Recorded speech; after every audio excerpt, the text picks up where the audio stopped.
Boa noite, professor.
Boa noite.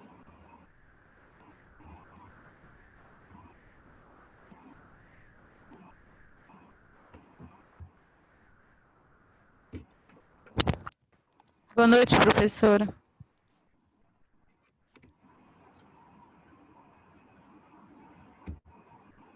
Estão me escutando bem? Eu escuto bem. Ok. Vocês estão Boa noite, visualizando... Boa noite. Vocês estão visualizando o livro que eu enviei a vocês?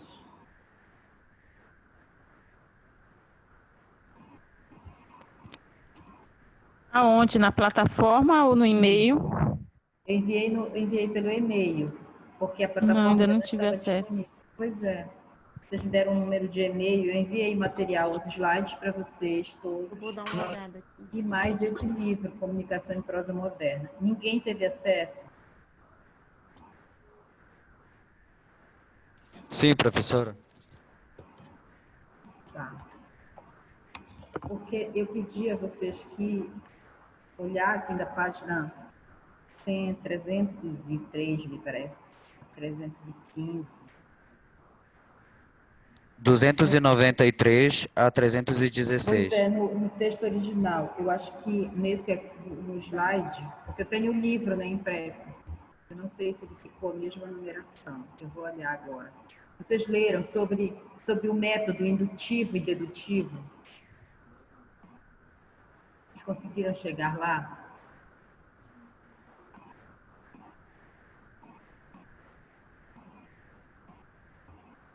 O material eu enviei para vocês saberem de onde eu estou utilizando para falar para vocês sobre isso, né? E aí, hoje, esse material vocês podem utilizar, ter acesso. Vai servir para vocês. É um livro muito bom do Otton Garcia. Hoje eu quero iniciar com vocês a análise do discurso. Não sei se alguém já conhece esses pressupostos teóricos. Eu trouxe um artigo aqui, que eu acho que eu vou enviar para vocês. Vocês têm, se enviar por e-mail agora, vocês têm como baixar agora, nesse instante? Sim. Tá. Sim. Eu vou enviar por e-mail para vocês. Mas nós vamos utilizar a parte teórica para que vocês saibam do que eu estou falando. Eu vou falar aqui, está no slide, e vou mandar para vocês o artigo que trata disso. Ele é um material, digamos assim, bem geral, inicial sobre a análise do discurso, porque nós vamos começar a tratar da análise do discurso no direito. Então, eu fiz um material em slide e vou mandar o artigo para vocês lerem depois, para poder, como eu posso dizer, absorver bem a ideia, quem ainda não conhece a análise do discurso. Na próxima aula, nós vamos trabalhar a análise do discurso no direito. Parece que a avaliação de vocês ficou para outubro, não foi? Foi, professor, dia 21 a 29, parece.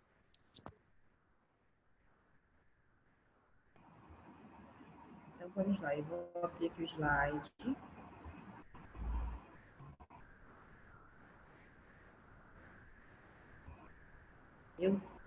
Tá uma chuva tão forte para cá. E eu cheguei ensopada, eu falei para Beth, você chamou uma professora, veio um pinto molhado. Ensopada, eu cheguei aqui.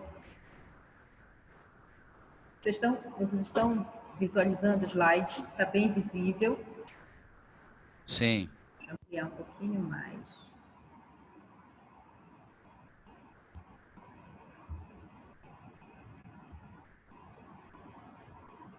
Análise do discurso. A análise do discurso, para mim, ela é uma metodologia de estudo, entendeu? De análise.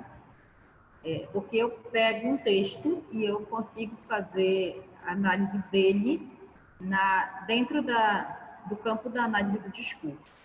Eu tenho um artigo publicado na revista Interletras, que é sobre a análise do discurso de uma notícia, né, que foi publicada no jornal, no G1, na Agência Pará de Notícia, não foi no G1, foi na Agência Pará de Notícia, em 2006 ou 2007, e eu fiz essa publicação, ela saiu em 2014 no jornal, na revista Interletras, da Universidade de Grande Dourados.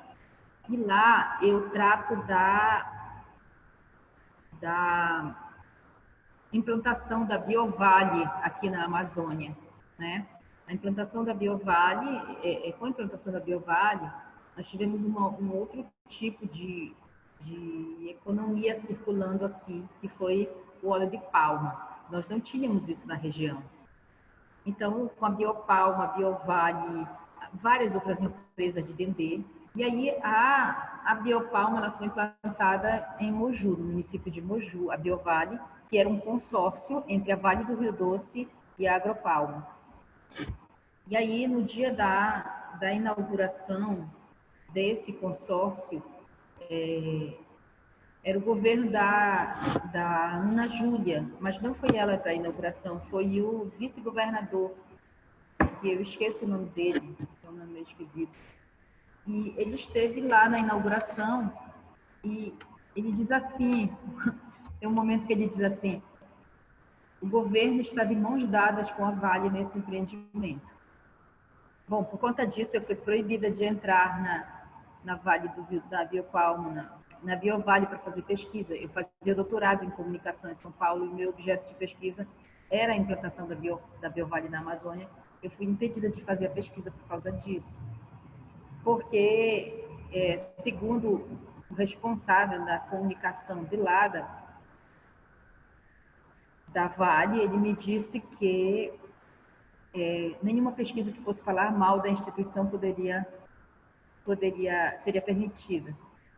Eu não estava falando mal, mas assim, quando o governo diz que assim, o governo está de mãos dadas com a Vale nesse empreendimento, passa a ideia, segundo a análise do discurso, de que tem vários discursos envolvidos, mas o discurso hegemônico, do poder hegemônico aí, diz que o governo estava do lado do empreendimento, né?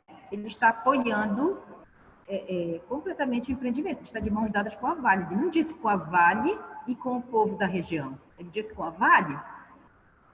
Então, essa é uma das questões que eu discuto no artigo, entendeu? De que lado o enunciador, quando ele fala, pelo discurso dele, você percebe o que ele está defendendo. E isso é um tipo de estudo feito pela análise do discurso. Tá certo? Então, foi um artigo publicado em 2014. Se vocês quiserem ter acesso, eu posso até mandar por e-mail para vocês. Não é do campo do direito, ele é do campo da comunicação.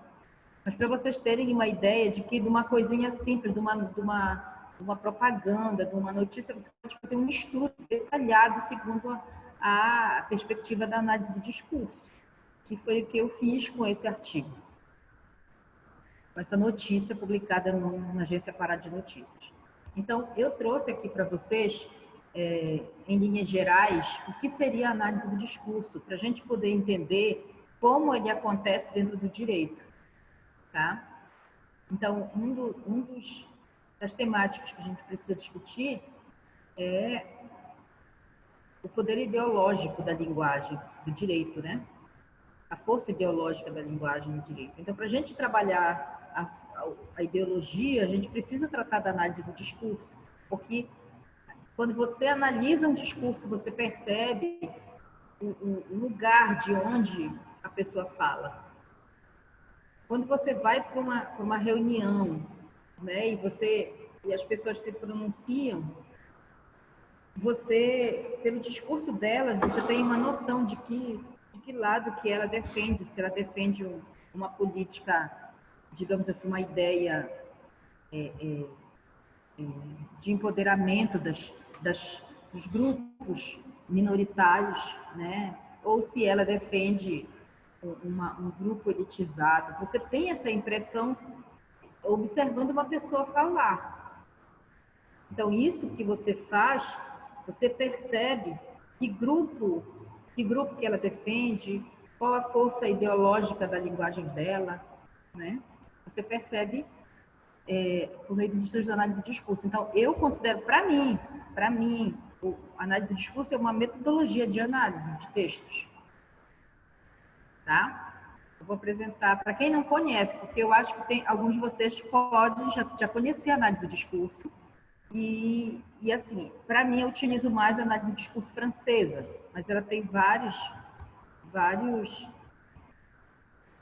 tipos de análise do discurso. Deixa eu ver quem está me chamando aqui.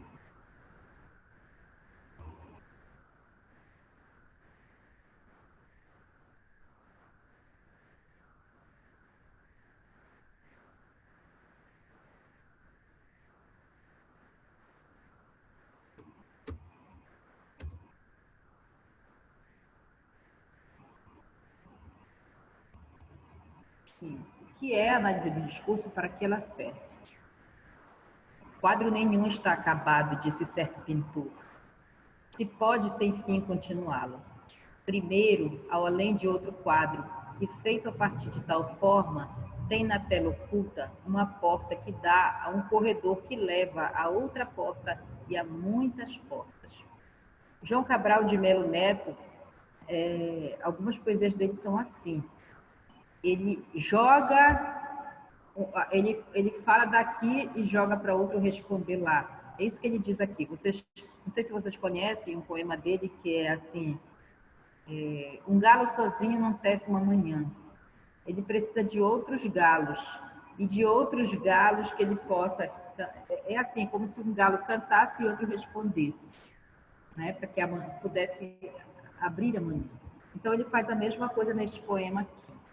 O que isso quer dizer? Que a análise do discurso, ela trabalha com o diálogo, com a ideia de que você não fala sozinho, você não está sozinho nem nos seus discursos.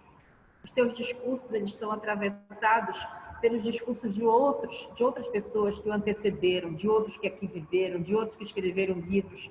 Você não tem, o que você fala, ele é cultural. Você aprendeu com alguém, você vivenciou isso de alguma forma. O seu discurso, ele não é só, não existe um enunciador, ele, na verdade, a AD francesa diz que o único discurso exclusivo, né, é do Adão mítico, porque, segundo se sabe, não havia ninguém antes de Adão, né? Ele foi o primeiro homem na face da Terra. Para quem acredita nesse pensamento religioso, né? Tem gente que não concorda.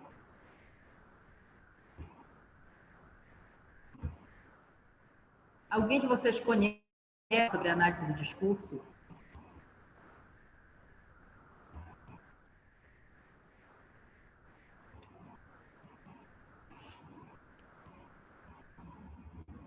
Tem alguém aí de letras, de comunicação? Ninguém? De filosofia? Tem uma outra graduação anterior a essa?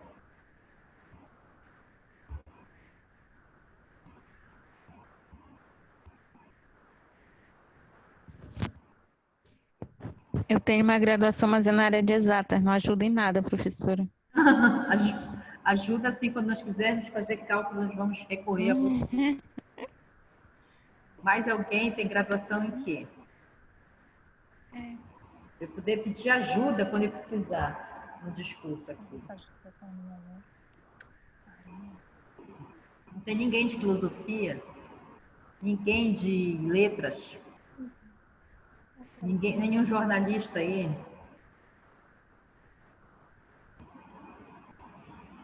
Bom, então vamos começar.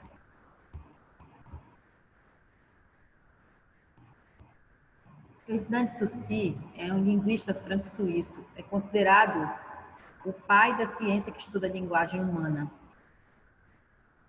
Ele criou um processo de estudo em que ele considera a palavra como signo linguístico, né? Então ele diz que a língua e a fala, elas são duas faces da mesma moeda, tá? E que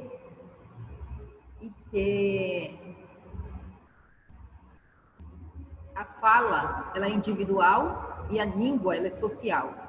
Porque você, por mais parecido que seja seu tom de voz, por mais convivendo com uma pessoa, a sua fala, ela é sua identidade. Ela é só sua. Existe um programa que nós utilizamos lá na linguística, na universidade, que é o PRAAT. Não sei se vocês conhecem. É um programa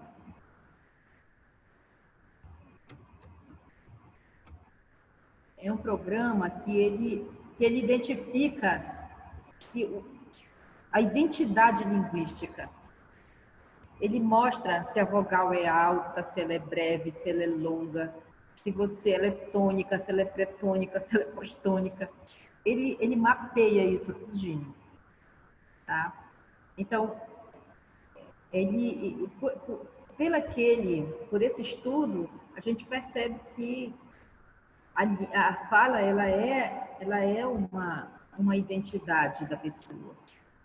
Ela é única. E o Ferdinand de Saussure foi o precursor dessa teoria, de que a língua, ela é social, né? As pessoas, elas falam uma mesma língua. E, no entanto, há questionamentos sobre isso. Por quê? Porque a língua, ela não é igual, mesmo num país, num estado, numa cidade. As pessoas têm suas variantes, suas variações. Se a língua é o código e a fala, ela é a execução desse código, digamos assim, a prática desse código, então essa língua, ela não é assim tão generalizada, tão coletiva assim, ela tem suas particularidades.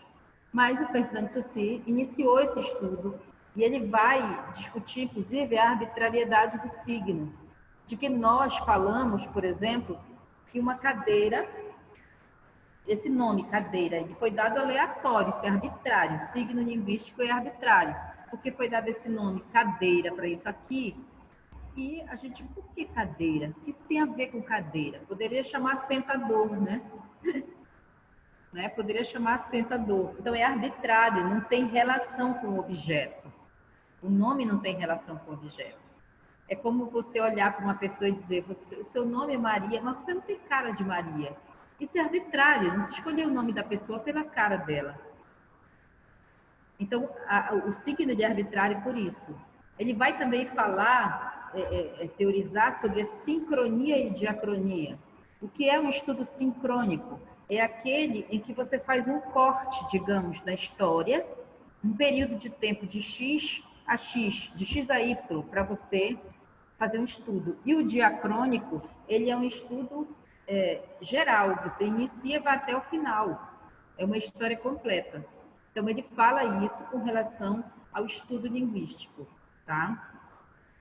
É só para situar vocês dos estudos de Ferdinand de Saussure. Segundo Inghedori Villas-Sacco, que é uma outra estudiosa do campo da linguagem, em especial da análise do discurso aqui, as concepções de linguagem para ela é o seguinte: a linguagem como representação, como espelho do mundo, do pensamento, como instrumento, como ferramenta de comunicação e como forma, lugar de ação e interação. Olha só, ela levanta 3 formas de ver as concepções de linguagem. A linguagem como representação, como espelho do mundo e do pensamento. Quer dizer, eu penso, a linguagem que eu executo, ela representa o que eu pensei.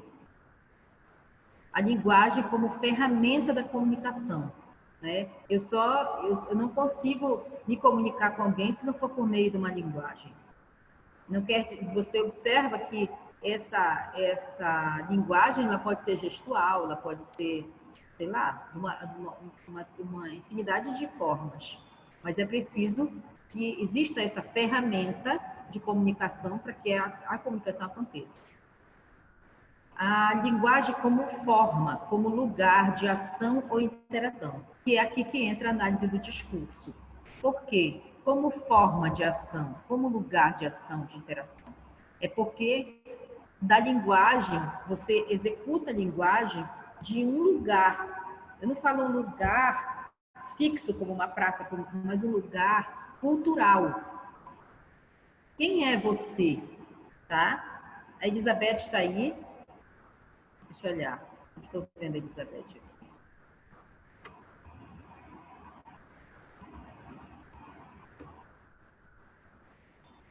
Alessandra Lobato. Cadê a Alessandra? Estou aqui, Alessandra, professora. você tem outra formação? Não, professora, só nível médio e sou técnica em edificações. Técnica em edificações. Então, por exemplo, quando a gente for falar, a gente olha uma casa, olha só, o que eu estou falando de lugar de discurso. Se nós formos falar de uma casa que está à venda aqui nessa rua da faculdade, e aí é bonita essa casa e tudo, aí a Alessandra fala, deixa eu olhar a estrutura das colunas, do telhado, não sei de quê. O lugar de onde ela fala é de um profissional dessa área, de um técnico. O discurso dela, ele é diferente do nosso, que somos leigos no assunto. Entenderam? Então, quando se fala lugar, se fala disto, de onde eu estou emanando o meu discurso. Tá?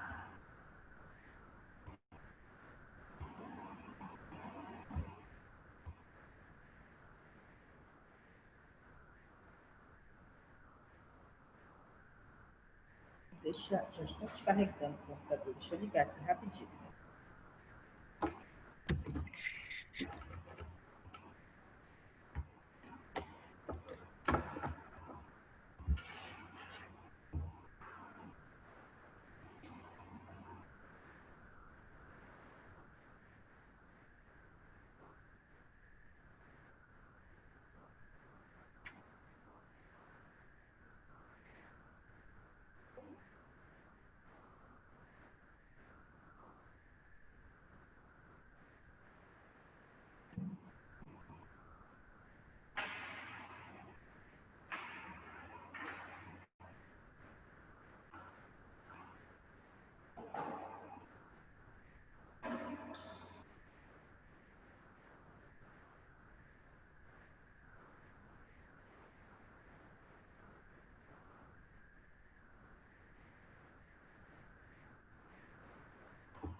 Professora?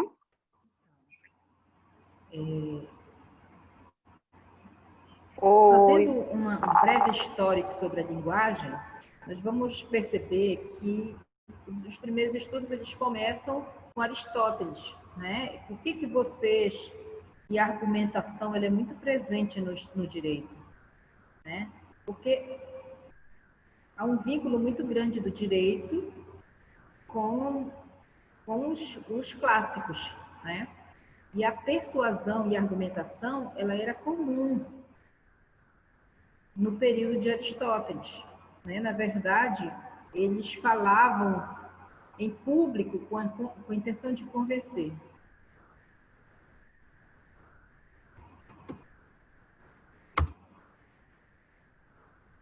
Com a intenção de convencer. Então, no tempo de Aristóteles, nós tínhamos persuasão e argumentação. Na segunda metade do século XX, pulando um monte de etapas, eu estou pegando os mais marcantes. Na segunda metade do século XX, nós temos estudos do discurso, a análise filológica à luz da história. Em 58, com Vladimir Prop, nós vamos ter os formalistas russos, né? Não só o Vladimir Prop, mas nós vamos ter também, a partir daqui, nós vamos ter teorias como como é que a gente chama? Da teoria dos signos, que agora nem estou lembrando o nome.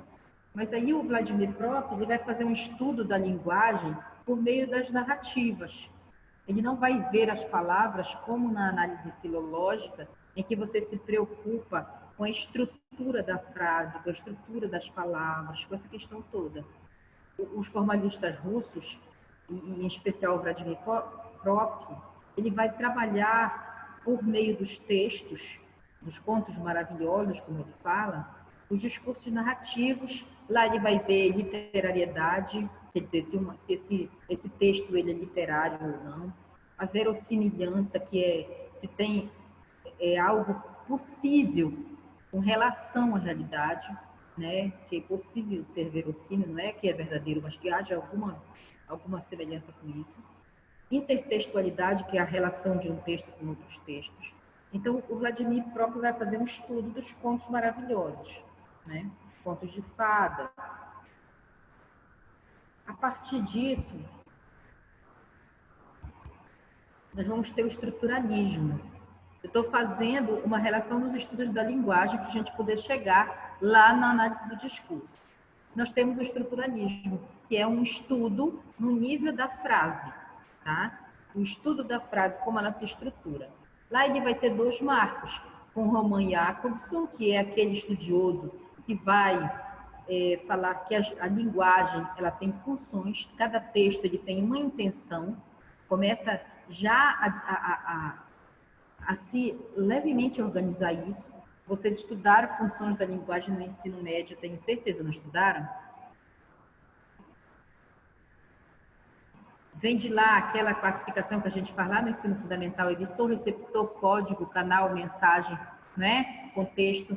E as funções da linguagem, elas estão, cada função ela tá vinculada a um desses elementos, né? Então, o Roman Jakobson ele vai falar sobre os trabalhos, os estudos das funções da linguagem no texto. Depois nós temos o Benveniste, que vai falar da enunciação, daquele que começa, que enuncia o seu discurso. O sujeito locutor, né, que é aquele que fala, e o sujeito, e vai dizer que o sujeito deixa rastros. Há um estudioso do campo da cultura, que é o Bourdieu, Pierre Bourdieu, e ele vai dizer que a memória ela é feita por rastros. A gente recompõe as histórias pelos rastros que a memória deixa, porque a gente não consegue compilar tudo. Se uma pessoa que viveu algum tempo, ela vem te contar algo, você não vai juntar tudo de uma vez. Não vai conseguir que ela recupere tudo como aconteceu. Você vai recuperar rastros, né? Então, a memória enquanto rastro. E o sujeito deixa rastros. Onde ele deixa rastros? Ele deixa rastros da história e deixa rastros do que ele falou, do seu discurso, do que ele anunciou. Então, a partir do Benveniste, nós já vamos entrar na análise do discurso. Todo mundo aí, né? Então, nós temos a tradição intelectual europeia que busca no texto a reconstrução histórica do sujeito, a unir a reflexão do texto com a história.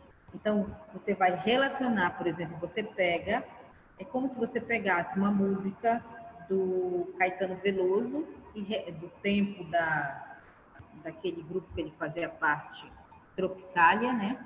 E fosse ver a história por meio da música. Então, você recupera, né, a história do sujeito pela reflexão do texto. Você relaciona o texto com a história. Na linha, na análise do discurso francesa, ela resgata a interdisciplinaridade em análise do discurso. Ela não vai fazer só essa relação do sujeito com a história, tá? Ela vai dizer que o discurso ele passa a ser objeto de estudo de historiadores, psicólogos, de todas as categorias e profissionais, tá? E isso é interessante porque, por exemplo, os psicólogos, uma criança que sofreu abuso, né, eles costumam ouvir as historinhas da criança, eles vão, por meio daquela história, do desenho, do que a criança está enunciando, eles vão construindo a narrativa e eles conseguem descobrir muita coisa, né? Puxa, está travando a aula, tem gente que não está conseguindo.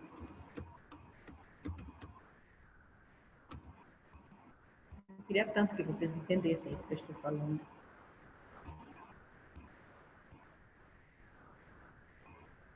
Então, tanto o marxismo quanto a psicanálise, né? Marxismo, vocês mesmo de outra área certamente ouviram falar do Karl Marx, quanto a psicanálise de Sigmund Freud, eles vão fazer parte dos estudos discursivos. Por isso que eu perguntei se tinha alguém aí de filosofia, né? Então, Michel Pichet, por exemplo, na França, em 69, ele vai lançar bases para uma análise automática do discurso, tá? É interessante que tanto o Pichet quanto o Manienot, eles vão falar da análise do discurso francesa. A linguística, segundo Orlandi, né, 2001, linguística pelo conceito da estrutura e ainda, deixa eu reduzir bem aqui, não está dando para... Pelo conceito de estrutura e ainda por ser uma ciência da linguagem, garantindo assim a análise do discurso certo rigor científico.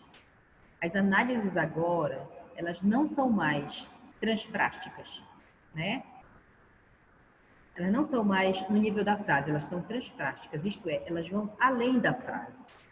Então, se analisava lá na filologia, lá no estudo anterior, se analisava a frase, a palavra, a frase, a construção, o sujeito predicado. Aqui, a análise, ela sai da frase. Ela analisa a frase relacionando a enunciação, com quem esse diálogo ele faz relação.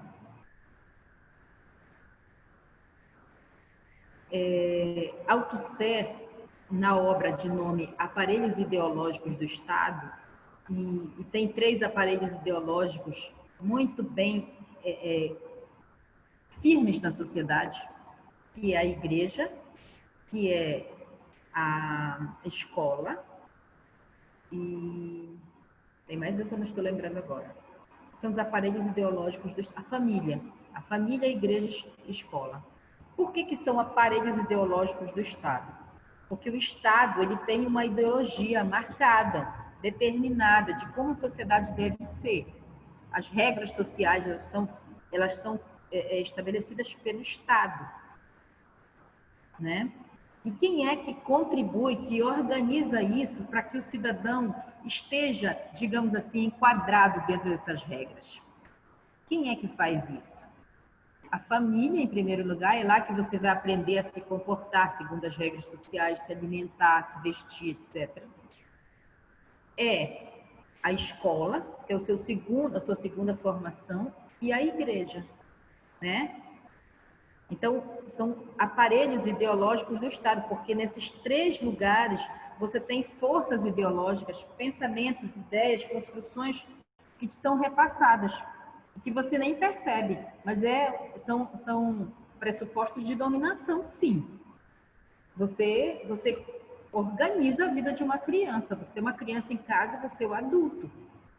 né? Você estabelece as regras, você vai criando esta criança, você vai educando, você vai construindo esse comportamento dela, a vida dela. Então, a família, ela é um aparelho ideológico do Estado, a escola também e a igreja também. Então, quando eu falo de aparelhos ideológicos do Estado, eu estou falando disso. Não só esses três, mas principalmente esses três, né? Então, ele constrói essa obra, que é Aparelhos Ideológicos do Estado. Nessa obra, ele amplia o conceito de ideologia de Marx e Engels. E, apesar desse conceito ser altamente produtivo para a análise do discurso, porque, segundo Marx e Engels, a ideologia deve ser identificada com a separação que se faz entre a produção das ideias e as condições sociais e históricas em que são produzidas, né? Então, ele vai ampliar esse conceito, o Althusser.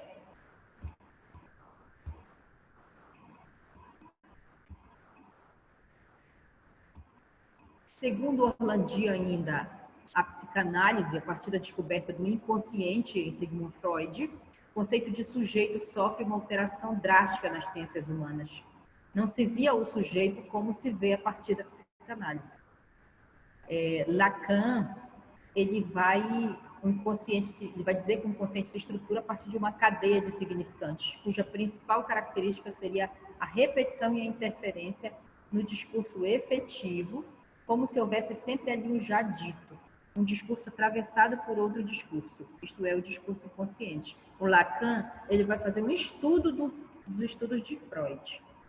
E ele vai, quando diz assim, que onde há o discurso efetivo, há uma interferência, como se tivesse lá um já dito, que um discurso é atravessado por outro discurso, é a história lá do galo, né, do João Cabral de Melo Neto. Um galo sozinho não tece uma manhã. Ele precisa de outros galos, né? Do canto de outros galos, para que o cantar dele possa realmente tecer amanhã. Então, há um discurso inconsciente, segundo Lacan, que está lá. Vocês vão ver, a gente vai falar mais para frente, do sujeito assujeitado do que ele fala. As contribuições das áreas do conhecimento, linguística, marxismo e psicanálise, ajudaram muito a desenvolver estudos inerentes ao discurso. Tá? Então, os estudos da análise do discurso, eles não são especificamente do campo só da linguística, só do marxismo, só da psicanálise, só não sei de quê. Eles podem ser utilizados nessas várias vertentes. E, por isso, são utilizados no direito.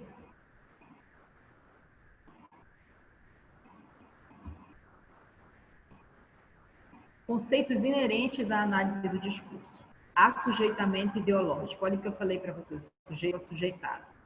Consiste em fazer com que cada indivíduo, inconscientemente, esses conceitos que eu vou falar agora, e vocês eu vou passar o slide para vocês, são conceitos da análise do discurso. Observe que no dicionário normal, esses significados, essas palavras, elas têm muitas vezes significados diferentes do que são para a análise do discurso. Tá? Então, por exemplo, você vai ver o autor como um sujeito de uma outra forma. O assujeitamento ideológico. A análise do discurso diz que o assujeitamento ideológico consiste em fazer com que cada indivíduo inconscientemente seja levado a ocupar seu lugar na sociedade, identificando assim com grupos ou classes sociais. Isso que eu acabei de ler tem a ver com o que eu falei ainda há pouco para vocês sobre a escola, sobre a família e sobre a igreja, não é? Observe como veste exatamente aqui isso. O indivíduo inconscientemente, ele não tem consciência que ele está indo para a igreja, que ele está indo para a escola, que ele está numa família, né? Sendo moldado, digamos assim, para ocupar seu lugar numa sociedade planejada, né? Para seguir regras sociais, para seguir normas estabelecidas, para ser um cidadão. Ele não tem essa consciência, a criança não tem essa consciência, né? Mas é inconsciente isso. Ele é levado a isso, identificando assim com grupos ou classes sociais. A mesma coisa na igreja. Lembra, você está na igreja e você escuta coisa que você não pode fazer, que você não deve fazer, que você... Aí você chega em casa e diz, puxa vida, eu gosto tanto de tal coisa, mas o pastor disse que eu não, que isso está errado. O padre disse que isso está errado, né? O líder lá, que eu não sei como chama de outras religiões, disse que está errado, o rabino, não sei quem. Eu não posso fazer isso, eu não posso comer carne de porco, eu não posso... E eu fazia isso. Então, eu tenho que me adaptar. Você está seguindo regras. Regras que não foi você que criou, mas que você, para ocupar determinado lugar na sociedade que vem e é governada pelo Estado, não é isso? Nós temos o quê? Nós temos que seguir padrões. Então, você está inconscientemente aceitando uma ideologia que não foi você que plantou, né? Para se inserir em determinados grupos. Segundo Orlandi, há essa ideia do sujeito assujeitado, tá? Há autores que discordam disso. Eles dizem que o sujeito, ele não é completamente assujeitado. Ele também tem opção, tá? Ele também tem opção. Ele pode não concordar, ele pode seguir. Dizer, não, eu não concordo com isso, eu não vou seguir. Ele não é alguém passivamente assujeitado, né? Subordinado, obediente cegamente. O autor, na AD, segundo a Orlandi, é a função social do sujeito que pode e deve ser definido pela escola, atravessado pela exterioridade e pelas exigências de coerência, não contradição. Então, o que seria um sujeito? É aquele definido pela escola, atravessado pela exterioridade, ou seja, o mundo exterior passa por ele, interfere nele, tá? E pelas exigências de coerência e não contradição, né? Então, ele é aquele ser que ele é, digamos assim, organizado, né? Ele tem uma construção escolar, digamos assim. Tem aluno me chamando.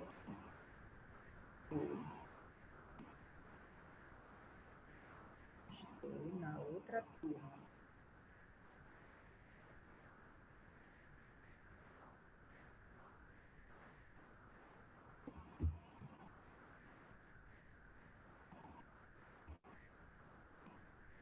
Condições de produção.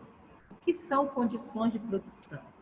São instâncias, instância verbal de produção do discurso, determinadas pelo contexto sócio-histórico e ideológico.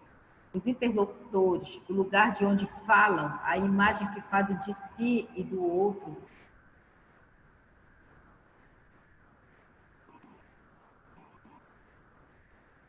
O pessoal da outra turma já está avisando que está sem internet.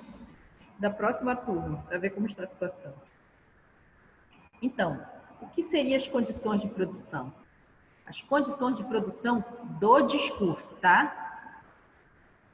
Instância verbal da produção do discurso, determinadas pelo contexto sócio-histórico, os interlocutores, o lugar de onde falam, a imagem que fazem de si, do outro e do referente. Então, quais são as condições que eu tenho para produzir este meu discurso que eu estou falando para vocês? Eu estou produzindo o meu discurso, tá? Minha instância verbal, eu estou falando de onde eu enuncio isso. Eu sou professora de língua portuguesa, de metodologia.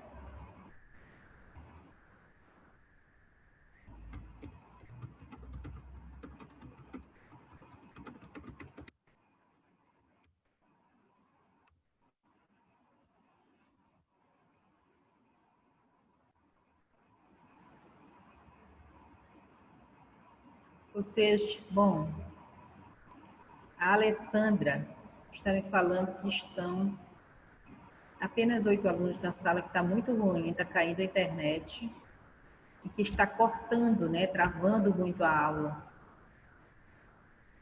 Vocês querem remarcar essa aula para um outro momento? Eu só não Professora, prometo que seja amanhã, nem sábado, nem domingo, porque eu estou com a agenda cheia. Estou estudando nesses 2 dias. Estou fazendo um pro- curso da SEDUC de ferramentas digitais e eu não consegui postar os módulos hoje. Eu tenho que fazer hoje à noite, amanhã e domingo. Então, eu não terei espaço para sábado e domingo. Se a gente conseguir um outro dia que vocês possam, uma outra noite que vocês não tenham aula. Vocês têm aula toda noite? Sim, professora, a gente tem aula todas as noites, de segunda a sexta. Hein, Alessandra? De remarcar a aula é que não dá Você para está me todo mundo. ouvindo? Kátia, Professora, você Professora, está ruim me de ouvindo? remarcar a aula é que eu não estou tem ouvindo. tempo. Vocês Nunca têm dá aula assim um toda noite? horário que agrade a todos. Pois é, exatamente. Tem que ser o horário de vocês, que vocês tenham disponibilidade. Professora, a senhora está conseguindo colocar a aula gravada na plataforma? Não, porque eu ainda não estava lá disponível a plataforma para mim até ontem. Eu consegui mandar por e-mail. Tudo que nós trabalhamos, vocês me pediram, eu mandei por e-mail. Eu não consegui ainda baixar as aulas para poder postar na plataforma. Não tinha nem como postar slide lá. Hoje, por Pois exemplo, é. a senha que eu entrei, eu encontrei o professor Carlito.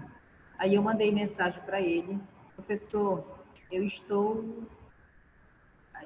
Como eu faço para ingressar na turma? Aí ele disse: eu mandei. Eu disse: não, eu entrei e está o senhor nessa sala. Eu vi o senhor lá logado. Aí ele me deu outra senha, que foi que eu consegui entrar com vocês. Entenderam?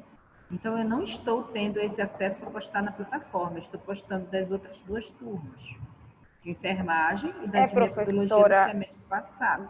bora continuar a aula, então, mas aí é uma questão, né, que tem que ser cobrada, então, pela instituição, porque no primeiro dia de aula que a gente teve, que a gente foi para se conhecer, né, tal, que apresentou para a gente a universidade, eles informaram que todas as aulas, elas estariam disponíveis na plataforma.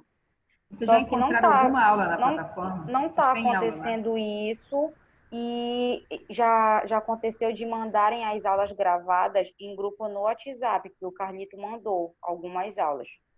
Vocês não conseguiram, não tem nenhuma aula na plataforma de nenhuma disciplina? Das que eu perdi quando eu fui procurar, não tinha. Mas Sexta-feira tinha de outras passada, disciplinas.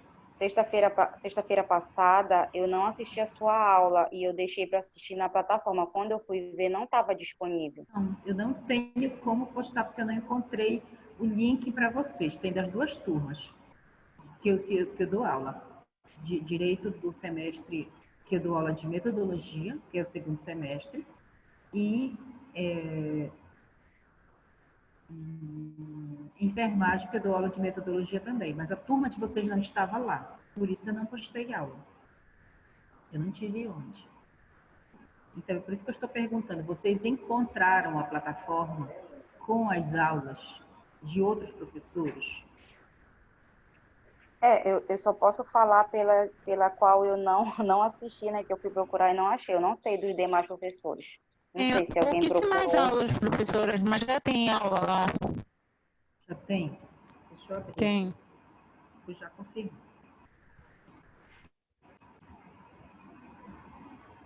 Bora continuar, professora. Continue aí. Vocês querem que eu continue? Posso continuar, sem problema. Bora continuar, porque a gente também tem acho que é umas 2 aulas pendentes de um outro professor, aí vai ficar só acumulando, a gente vai ficar doidinho. Pois é. Porque, assim, eu não tenho disponibilidade para amanhã. Sempre eu reponho aula no sábado, no domingo, de tarde, para quem perde, eu faço isso de casa. Mas este sábado, especificamente este domingo, eu não tenho como fazer. Entendeu? Eu estou também bem, bem cheia, sabe? Hoje a gente está com esse problema só por conta da internet mesmo. Hoje eu acho que É foi a verdade. chuva, né? Professora, Sim. Oi. acredito porque, olha, eu tô em Tailândia, já faltou 4 vezes energia aqui, agora voltou. Eu caí e já voltou aqui. E eu tô tentando contato com a minha mãe aí em Abaeté, ela falou que tá terrível, não tá conseguindo me responder na internet. Eu fiquei hoje o dia todinho sem internet. Piscava uma luz vermelha lá no aparelho. Aí eu liguei para a empresa, eles me disseram que estava com problema de internet aqui a Maitetuba, que iria no final da tarde. Voltou, eram umas, sei lá, umas 18 horas que voltou a internet em casa. Isso me atrapalhou muito, porque eu pretendia mandar mais esse texto que eu separei hoje, que eu falei para vocês, por e-mail para vocês, eu não consegui mandar. É porque o único problema é porque, Ainda. assim, tipo, eu tô conseguindo escutar bem, assim, quando não dá essa queda de energia. Mas o Sim. problema são os colegas, que eles podem ficar prejudicados por Pois não estar é, assistindo a aí aula. essa questão, porque eu estou, assim, eu tenho certeza que essa é uma disciplina nova para vocês, a análise do discurso, né? Um assunto novo para vocês. Vocês não são, ninguém aí é de filosofia, nem de letras, nem de comunicação. Então, para tratar da análise do discurso, é interessante que a gente pudesse estar todo mundo, né? Mas aí, assim, vocês decidem. Se vocês quiserem, a gente remarca, porque vocês não estão conseguindo acesso.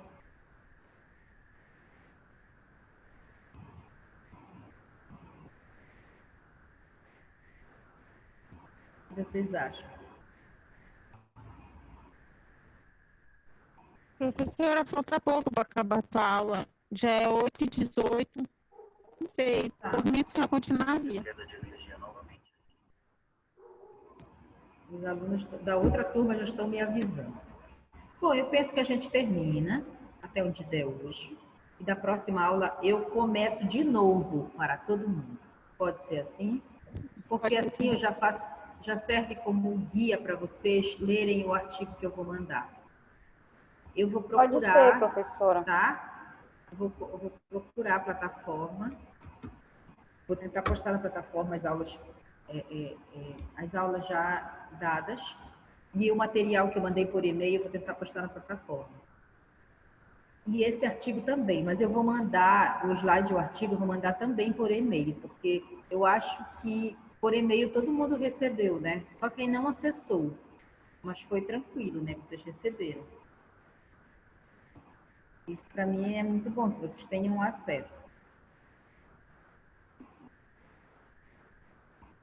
Bom, então, as condições de produção. Para que eu produza o meu discurso, eu tenho certas condições para a produção do meu discurso. Ele está condicionado de alguma forma. Então, e essas condições, elas são determinadas pelo contexto social, histórico e ideológico. Eu, por exemplo, quando eu falo, quem sou eu, Conce, tá? Eu sou uma mulher que sou filha de pescador. Meu pai e minha família moravam nas ilhas de Abaetetuba. E eu faço questão, tenho muito orgulho de dizer isso. Então, eu vim de lá, eu sou de Abaetetuba, eu estudei em escola pública, né? E hoje eu tenho uma linha de defesa, né? Eu defendo uma causa. E uma das causas, a causa que eu defendo é a causa indígena, tá? Eu sou estudiosa faço pesquisa com o povo indígena Apurinã, né? A narrativa oral coletiva Apurinã. Esse é meu foco de estudo hoje. Eu estou já há algum tempo nisso. Então, eu defendo a causa indígena, a cultura indígena, mas eu defendo também a ribeirinha da minha região, de onde eu venho. Um dos sonhos que eu tenho é voltar a dar aulas nas ilhas, porque eu vim de lá, entendeu? Fui aluna de multissérie das ilhas. Então, isso é a minha, o meu discurso, ele está vestido disso tudo que eu falei para vocês, entendeu? Então, quando eu Conce, falo, eu não sou só professora de língua portuguesa. Eu sou tudo isso, e isso está no meu discurso. Então, atravessa o meu discurso. A relação com o meu passado, com a minha família, com a minha história. Esse é o lugar de onde, né, que eu falo de mim, a ideia que eu faço de mim e do outro para quem eu estou falando. E quando eu estou falando, eu tenho um alvo, eu sei para quem eu estou falando. Eu, por exemplo, quando eu monto esse slide para trazer, eu estou montando para uma turma de direito do primeiro semestre.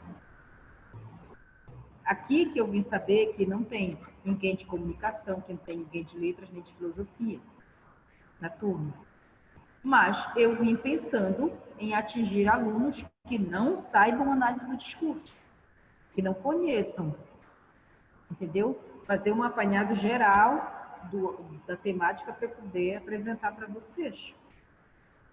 Então, a condição de produção de discurso de quem enuncia, ela está atravessada por aquela relação cultural, histórica, ideológica do enunciador do discurso, tá? O que é um diálogo para análise do discurso? Em sentido estrito, é uma comunicação verbal entre duas pessoas. Em sentido amplo, como um dos estudiosos da análise do discurso, Mikhail Bakhtin, é toda comunicação verbal, qualquer forma de interação, tá? Compreende, assim, estritamente o enunciado, um enunciador e um enunciatário. Enunciado é o que eu estou elaborando para eu passar para enunciatário. Enunciador é quem elabora esse enunciado. E enunciatário é quem recebe essa enunciação. Na linguagem que nós aprendemos, né, lá no ensino fundamental, nós temos emissor, mensagem, receptor, não é isso?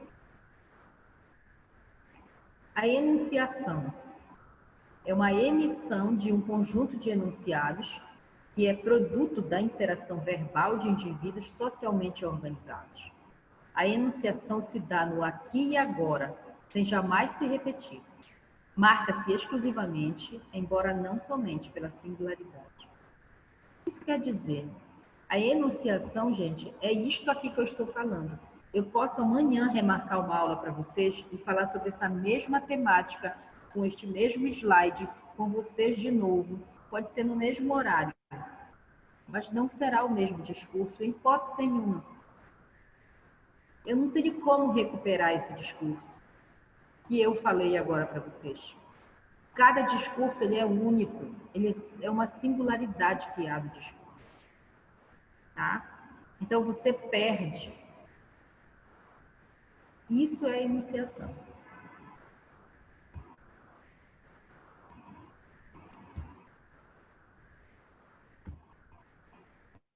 Enunciador. Quem é o enunciador? É o produtor do enunciado, olha. O emissor que a gente chama, né? É o produtor do enunciado, isto é, o ponto de vista do locutor dependendo da posição social que ocupa. Então, quando eu construo meu discurso, ele tem relação com o que eu sou. Tá? Ele está relacionado à ideologia que eu defendo, ao grupo social que eu estou inserida. Tá? A minha formação, o meu vínculo cultural, as minhas origens.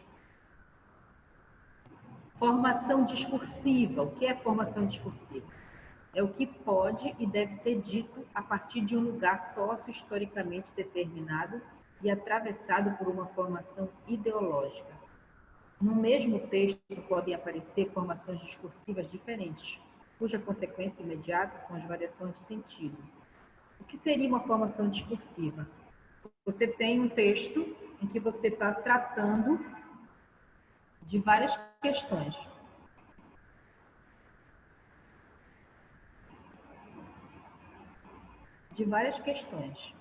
Então, nesse texto, quando você fala, digamos que eu estou fazendo uma narrativa, e eu conto aqui na narrativa que determinado cidadão era um chefe, dono de uma fazenda, que ele tinha muitos empregados, e que ele tratava os trabalhadores de forma discriminatória, ele maltratava e tudo mais, ele dizia isso, aquilo. Esta formação discursiva que tem a ver com o núcleo do qual ele faz parte é diferente, por exemplo, em outro momento, quando eu apresento ao grupo do empregado, o que o empregado faz parte, é outra formação discursiva, tá certo? Então, no mesmo contexto, podem aparecer diferentes formações discursivas, diferentes posições marcadas, né, de sentido. O que é uma formação social? É o lugar onde se estabelecem as relações entre as classes sociais historicamente definidas, mantendo entre si relações de aliança, antagonismo e dominação. Então, nós temos uma formação social, digamos, em Abaetetuba, né?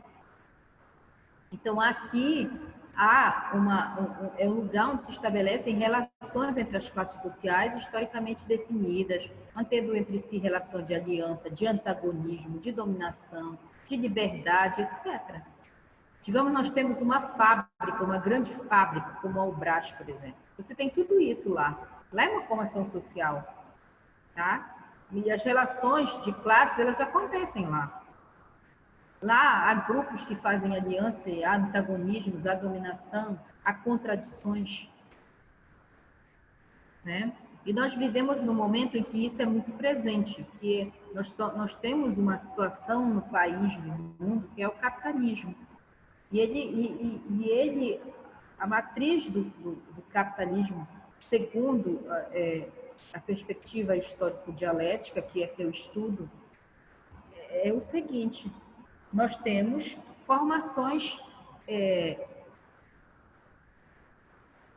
de classes, nós temos contradições, né? A sociedade ela é dividida em classes sociais.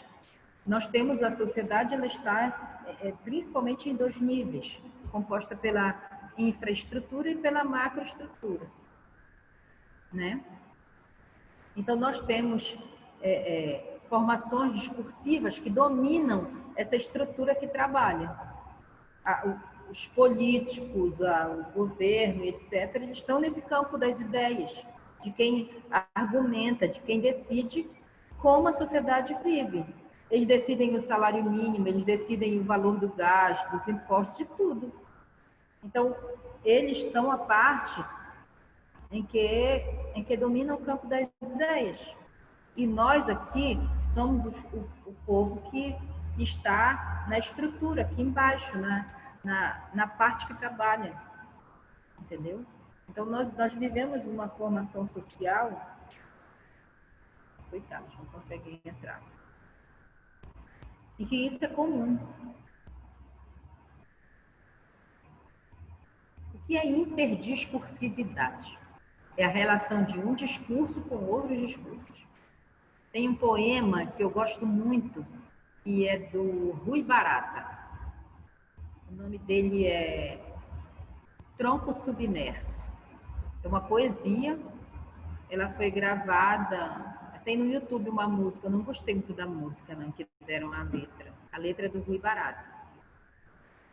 E ele diz assim: tudo que eu plantei estava ali. Eu posso misturar os versos. Da mão de milho a pé de miriti. Por isso eu não cantei Copacabana, ainda que ela fosse tão bacana, no brilho dos postais que eu recebi. Tudo que eu amei estava aqui. Da mão de milho a cuia de açaí. Por isso eu não falei da Torre Eiffel. Aí ele não fala Eiffel, ele fala Eiffel para poder rimar. Por isso não falei da Torre Eiffel, dos perfumes de Chanel, nem do céu do Tennessee. Perdoa, meu irmão, eu canto agreste. Nutrido do jambu que não quiseste, manchado do tijuco e do capim. Perdoa, por favor, meu pobre verso, um tosco tronco submerso, num rio sem nome que se vai de mim. Eu acho belíssima essa poesia do Rui Barata, um poeta paraense.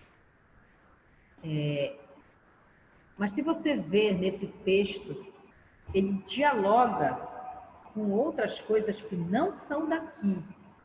Ele fala do Tijuco, ele fala do Miriti, ele fala da cuia de açaí, ele fala do capim, né?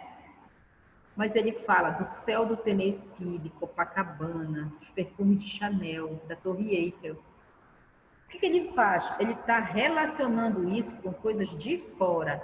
Isso é interdiscursividade, né?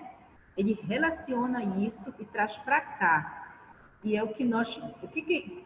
Como se procede a interdiscursividade? Por meio da intertextualidade. São textos que vêm para cá para formar outros textos.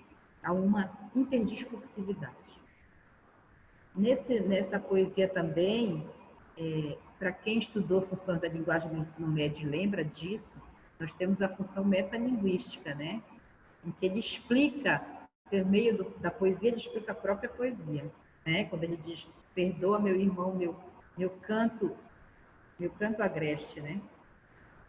Meu pobre verso. O que é o pobre verso dele? Um tosco tronco submerso no rio sem nome que se vai de mim.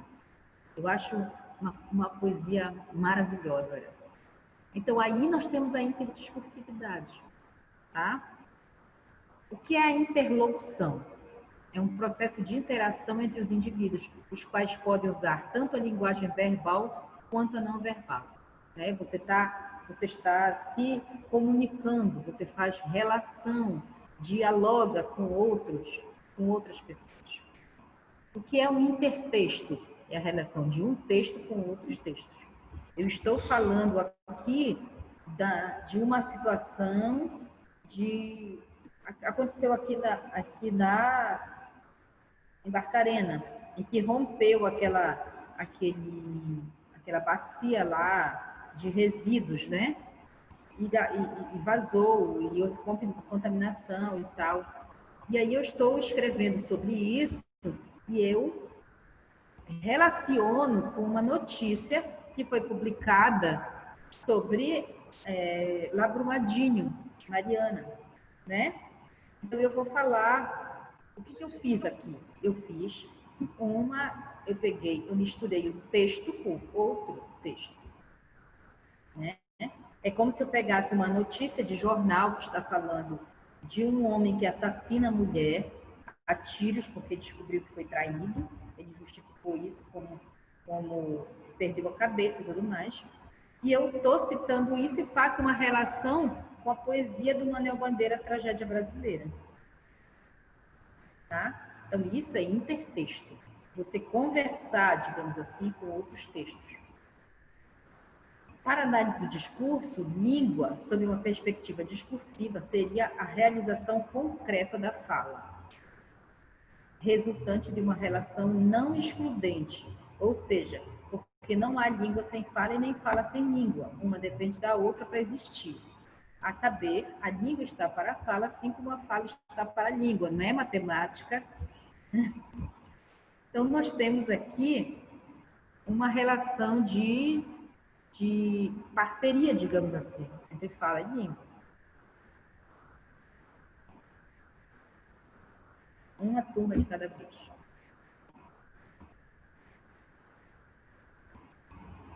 O que é a linguagem para análise do discurso? Sob uma perspectiva do discurso, seria fruto da interação entre sujeitos socialmente, historicamente e ideologicamente constituídos. Observe que na análise do discurso nunca se esquece a ideologia, a história, a relação cultural. Ela sempre está presente. Tá? Tudo que você escreve, que você fala, que você discursa, tem relação com o contexto. Locutor é a função enunciativa que o sujeito falante exerce. Polifonia é um conceito criado de acordo com Landi, inicialmente por Mikhail Bakhtin, que o aplicou à literatura, tá?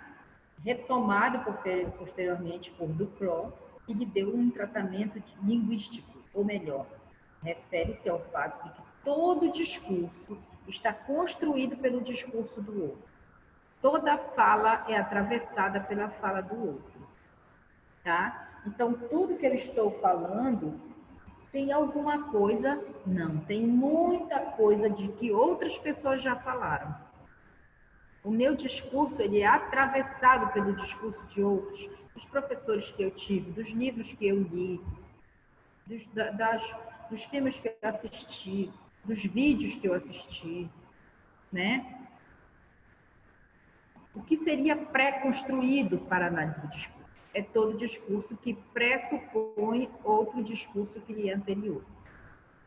Então, o meu discurso ele é pré-construído, porque ele retoma. Vocês viram, eu fui buscar lá o Rui Barata para falar para vocês?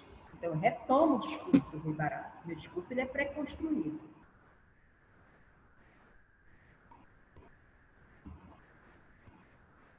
Regras de formação. Regras constitutivas de uma formação discursiva. Conceitos e diversas estratégias capazes de explicitar, descrever uma formação discursiva, permitindo ou excluindo certos temas ou teorias. O que é o sentido? Está intrinsecamente ligado com a formação discursiva, da qual participa, produzido no processo de interlocução e atravessado pelas condições de produção, contexto sócio-histórico, ideológico do discurso. Então, o sentido que eu dou às coisas, ele está totalmente ligado a esse contexto sócio-histórico, ideológico. Ele está completamente relacionado ao que eu entendo, né?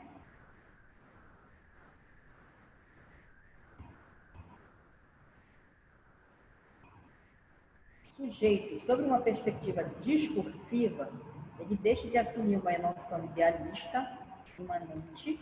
O sujeito da linguagem ele não é o sujeito em si, mas tal como existe socialmente e interpelado pela ideologia. Ou seja, não há ideologia sem sujeito, nem sujeito sem ideologia. É igual a questão da língua com a fala. Por isso, o sujeito não é a fonte, a origem dos sentidos, porque a sua fala atravessam outras falas, outras vozes, enfim, outros dizeres, e por que não dizer até outros não dizeres. Então, o sujeito, o que ele fala, está atravessado, gente, pela relação dele com o mundo. Forma sujeito, conceito criado por Pechet para indicar que o sujeito é afetado pela ideologia. Superfície discursiva, constituída por um conjunto de enunciados pertencentes a uma mesma formação discursiva. Então, quando eu falo assim, a superfície discursiva, que trata aqui da questão dos cálculos, da álgebra, não sei de quê, aí eu vou falar de jogo de sinal, isso tudo está dentro de uma superfície discursiva. Né? Fazem parte da mesma formação discursiva. Se você trouxer isso para outro campo, você vai ter que relacionar, porque senão ele fica sem sentido. O que é o texto para análise do discurso? O texto é uma unidade complexa, constituída de regularidades e irregularidades, cuja análise implica suas condições de produção, que são contexto sócio, histórico, ideológico, situação e interlocução. Conforme Orlandi, de natureza intervalar, já que, como objeto teórico, não apresenta uma unidade completa em si mesma, pois o sentido do texto se constrói no espaço discursivo dos interlocutores.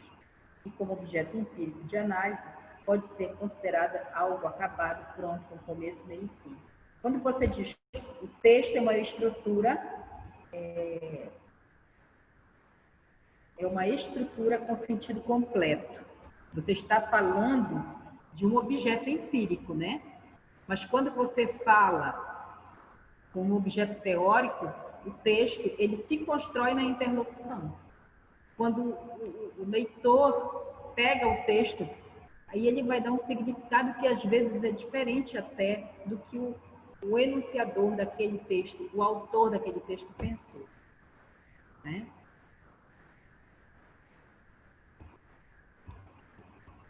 Tipos de esquecimento. Michel Pechet, em sua obra intitulada Por Semântica e Discurso, trazida por Orlandi também e outros, podemos distinguir duas formas de esquecimento.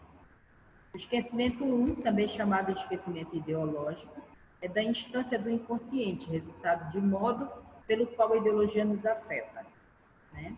O esquecimento 2 é da ordem da enunciação, já que ao falarmos dizemos de uma maneira e não de outra.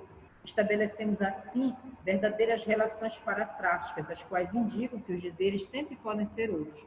Então, quando eu faço uma escolha, esquecimento ideológico é da instância do inconsciente resultando de modo pelo qual a ideologia nos afeta. Então, por que esquecimento ideológico? Porque eu faço parte, no meu grupo social, no grupo que eu frequento, na verdade, eu estou no grupo, eu penso de uma forma. Então, é como se eu esquecesse o restante, tá? O esquecimento 2, que é a ordem da enunciação, nós dizemos de uma maneira e não de outra. Então, nós estabelecemos relações. Muita coisa nós deixamos de fora, porque, não, eu ia escrever desse jeito, não, mas eu acho melhor eu escrever desse. Então, é como se você esquecesse algumas coisas. Isso na análise do discurso. Segundo Orlandi, discurso seria o efeito de sentidos entre os locutores. Considerado o contexto socio-histórico ideológico e as condições sociais, a história oficial e também a história particular de cada pessoa, por fim, a ideologia que permeia as relações humanas, no qual o discurso e os sujeitos estão inseridos. A saber, o discurso seria o resultado, a consequência do efeito de sentido entre os locutores.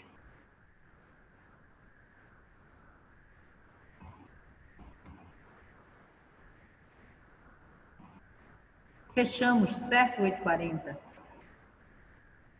Vocês têm perguntas para mim sobre isso? Todas, né? Eu já ia dizer todas. Eu sei disso. Mas vai ficar claro quando a gente entrar no direito.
Quem está presente aí? Deixa eu olhar.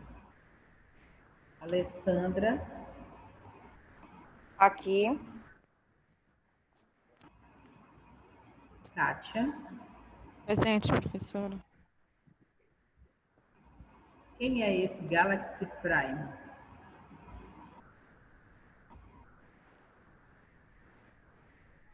Beatriz.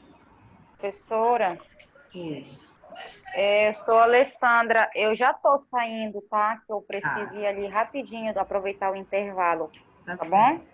Tá, tudo bem. Tenha bom final de Ok. semana. Professor, eu acho que o Também, boa Galaxy noite. é o Carlos. Carlos. Ok. Beatriz, Que é, Jaqueline, professora? Fábio.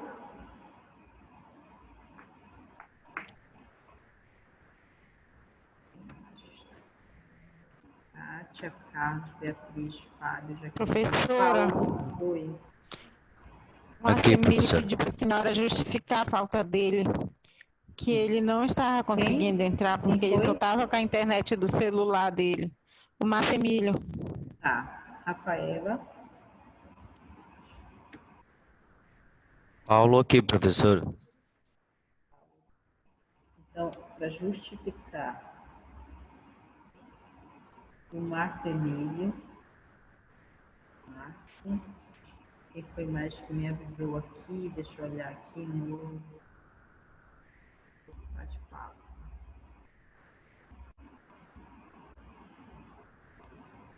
tiro para você. Fábio, o Elton.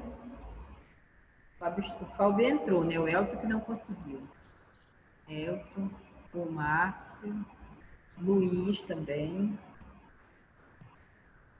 Luiz, quem foi mais?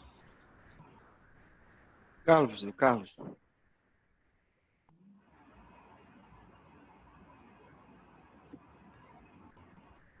Ok. Então, eu vou postar, vou mandar por e-mail esse slide e o artigo sobre análise do discurso. Porque na próxima aula eu quero que vocês tenham lido esse artigo para a gente poder. Eu vou voltar tudo de novo, mas eu quero que vocês tenham lido o artigo, tá bom? Porque vai ficar um pouco mais fácil. Tá bom, professora. Se eu conseguir baixar o meu artigo, eu vou postar para vocês também, para vocês verem na prática como se dá a análise de um artigo na vertente da análise do discurso. Mas não se preocupe que eu não vou cobrar nada a respeito do meu artigo, não, tá? É só para vocês entenderem. Tá bom? Tenham um bom final de semana. Descansem. Tá? Obrigado, professora. A senhora também. Obrigado, senhora. Boa noite. Boa noite.